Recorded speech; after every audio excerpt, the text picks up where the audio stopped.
Nandito po kami sa opisina ng Lapanday Central Office kasi iparating namin na mga magsasaka sa Marbay at Tagum City na handa-handa na po kami na dapat bawiin ang lupang kinamkam ng Lapanday ng pamilyang Lorenzo dahil po ito ay hindi yun sa kanila, kundi ang Lapanday ay buyer lang ng produkto ng saging sa plantasyon na ito. Pero ang ginawa ng Lapanday ay 2010 pinaalis yung mga magsasaka na membro ng Marbay at sila na po ang nagkokontrol ng lupa na ito at sa plantasyon. So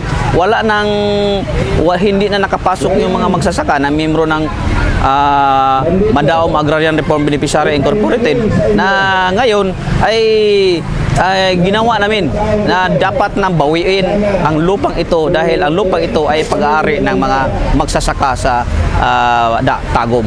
Itong lupang na ito ay dati po ito ay plantation ng Iho Plantation. At pumasok ang Lapanday na siya ang buyer ng saging. Pagdating ng Comprehensive Agrarian Reform Program ay itinayo ang kanilang mga kooperatiba. So, itinayo ang kanilang mga kooperatiba ng mga agri-workers ay sila po ang diniklara ng Agrarian Reform Beneficiary.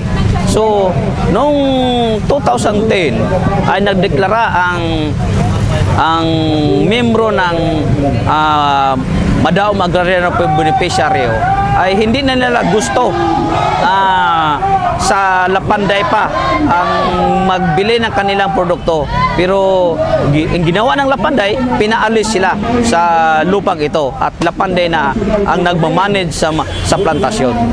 Isang taon na yung kampuhan dito sa Tagum at pinaabot na namin sa Department of Agrarian Reform kay Kapayeng Mariano at nagpalabas ang Department of Agrarian na installation order. 2 beses ini-install sila pero hindi nangyari dahil po ito ay ang component agency ay hindi sila sumasama lalo ng mga kapulisan sa Tagum.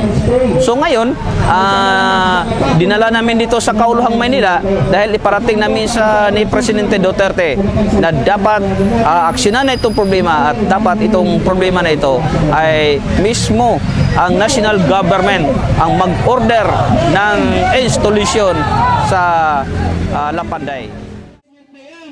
Maniobra ng gobyerno ng agricultural workers kabilang ng kababaihan corporation mula sa Revolutionaryong Ilisan.